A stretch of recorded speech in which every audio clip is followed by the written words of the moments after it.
Hi everyone. Today let's look at the paper Self-Alignment with Instruction Backtranslation.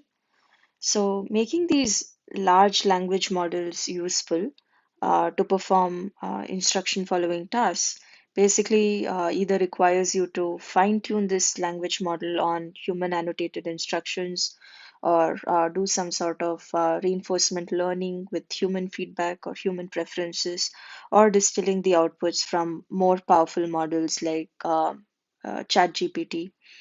And the problem with these methods is that human oversight or human annotated instructions, they are hard to scale. So this paper basically tackles this problem by introducing a new algorithm called instruction backtranslation, which basically learns how to leverage this instruction following data set from an unlabeled corpus. So their method is illustrated here. So initially they start off with a base model like llama, and they have a seed data set. And this seed data set consists of examples from an instruction data set, right? So you have instructions and outputs of those instructions.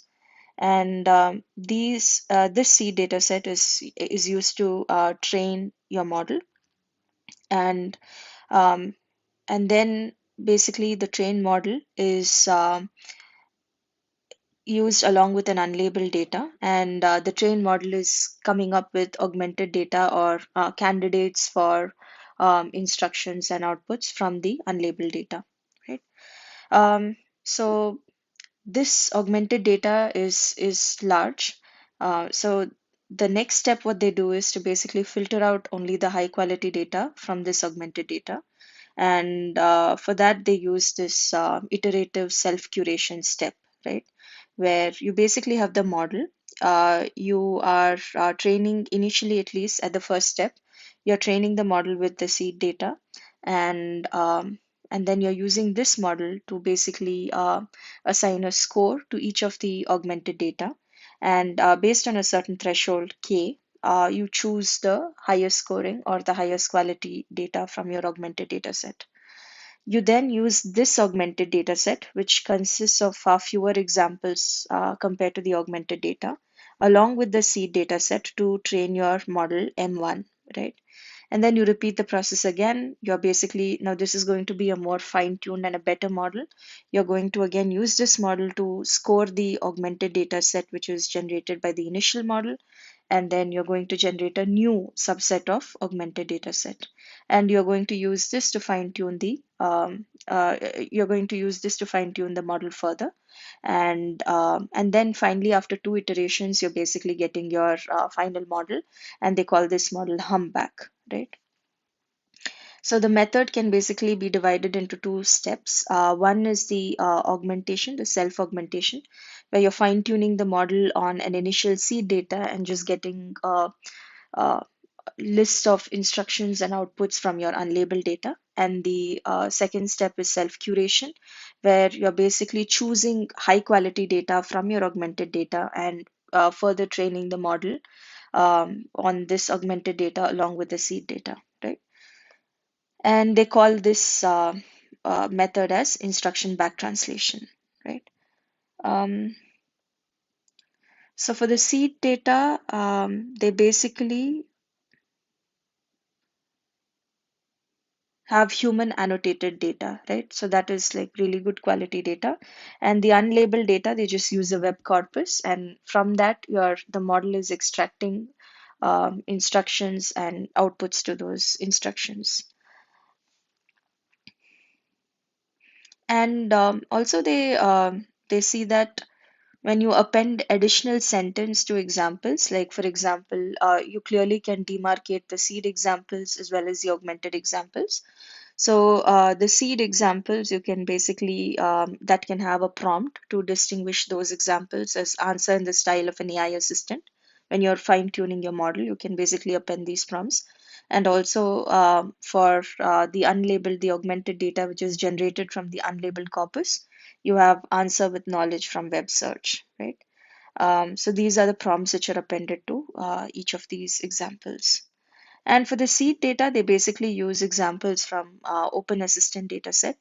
and they are just using, so this consists of multi-turn instructions and outputs. They are just taking the first turn and they only take the English responses. And for the base model and fine tuning, they fine tune a llama model across different sizes: 7 billion, 33 billion, and 65 billion parameters.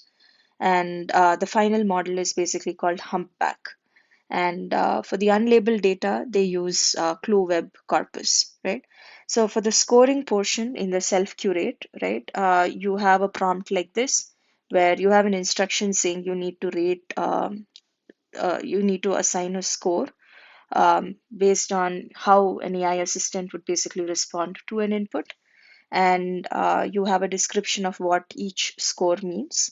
And then you basically get the output from the model, a number essentially, which is assigning a score to uh, an augmented sample. And the baselines they compare against are the Instruct GPT Lima, which is another aligned model trained primarily with very high quality data, and Gunaco, which is again trained with OpenAI, Open Assistant dataset. And for evaluation, they use different prompts from different sources like Vicuña, Self-Instruct, Open Assistant, RLHF, um, and Lima, etc. And in terms of the seed data, they look at the number of examples. You're using 3,200 examples. But then when you look at the augmented data without any filtering, you get around 500,000 examples. And augmented data, so here the subscript basically indicates the threshold. So a higher value basically means more higher quality data. So you're basically sifting through all the augmented data and you get around 41K of data. And you can look at the instruction lengths, right, of both the instructions, the length of both the instructions and the outputs. So, so they look at the win rate of their model versus Instruct GPT, and how that varies with different data sizes, right? So they compare three different models, right? One is without any self curation, which is basically saying you're going to train on all the augmented samples which the model is identifying. And then you have two others which are trained on the augmented samples as well, right? And these augmented samples have different thresholds. So the dark blue one here has a higher quality of training samples. And you can see that the win rate basically is higher for the data set which consists of higher quality of augmented data, right? And the other thing they find is as you scale the data set size, if you increase the number of samples of such high quality data, you're going to get a better win rate percentage.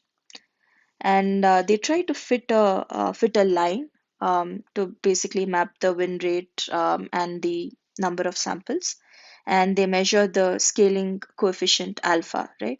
So the steeper the line is, it means that you're more data efficient. A small change in the data set size is resulting in a larger change in the win rate. And they compare Humpback with other models, and they find that Humpback is probably more data efficient than the other models. And this is a similar interpretation here. So Humpback is here, and you can see that the slope is better compared to some other models like Flan V2 and also Lima, right?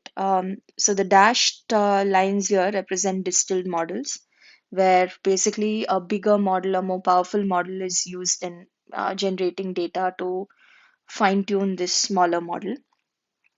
So you can see that Humpback basically is more data efficient compared to the other models. Um,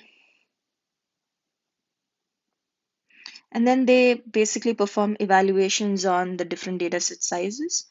You see that both 7 billion and 65 billion, you see the same trend. The win rate basically increases as you augment your model with more data from your unlabeled corpus, right?